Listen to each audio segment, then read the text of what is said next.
আগামী 3 মাসের মধ্যে স্বাস্থ্য পরিষেবা প্রদান করতে শুরু করবে সিটি হাসপাতাল। শুক্রবার হাসপাতালের নির্মীয়মান কাজের অগ্রগতি দেখতে এসে এ কথা জানান আগরতলা পৌর নিগমের মেয়র তথা বিধায়ক দীপক মজুমদার।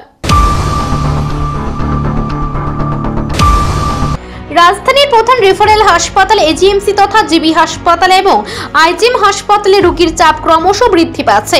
এই দুই হাসপাতাল থেকে রোগীর চাপ কমাতে রাজ্য সরকার সিটি হাসপাতালের নামে আরও একটি হাসপাতাল তৈরির পরিকল্পনা গ্রহণ করেছে। আগরতলা পৌর নিগমের জ্যাকসন গেট সংলগ্ন পূর্বতন কার্যালয়ে এই সিটি হাসপাতাল নির্মাণ করা হচ্ছে। শুক্রবার হাসপাতালের নির্মাণ কাজের অগ্রগতি খতিয়ে দেখতে সিটি হাসপাতাল পরিদর্শনে যান আগরতলা পৌর নিগমের মেয়র তথা বিধায়ক দীপক মজুমদার। মেয়রের সাথে ছিলেন রাজ্য সরকারের স্বাস্থ্য দপ্তরের সচিব কিরণ গিত্তে, আগরতলা পৌর নিগমের কমিশনার, স্থানীয় কর্পোরেটর রত্ন দত্ত সহ অন্যান্য আধিকারিকরা। হাসপাতালের নির্মাণ কাজ ঘুরে দেখেন মেয়র সহ অন্যান্যরা। কথা বলেন বরাদপ্রাপ্ত নির্মাণকারী সংস্থার আধিকারিকদের সাথে।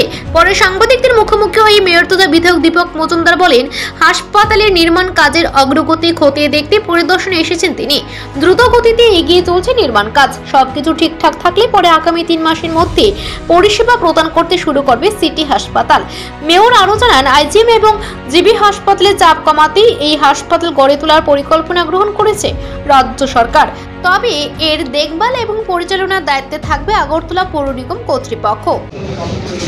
আমাদের আগরতলা সিভিল হসপিটালের কাজকর্ম দেখার জন্য আমরা এসেছি আজকে। আমাদের সঙ্গে আছেন আমাদের রাজ্য সরকারের আইএসি সাহেব মহোদয়, আমাদের জোনাল চেয়ার ওয়ার্ডিং কর্পোরেটর রত্ন দত্ত মহোদয়া এবং আমাদের স্বাস্থ্য আধিকারিকগণ, আমাদের কমিশনার আগরতলা মিউনিসিপাল কর্পোরেশন সাহেব মহোদয় সহ বিভিন্ন আধিকারিক এবং সুপার ইঞ্জিনিয়ার সহ যারা যারা আছেন এবং এজেন্সির সঙ্গে আমরা কথা বলেছি। সার্বিকভাবে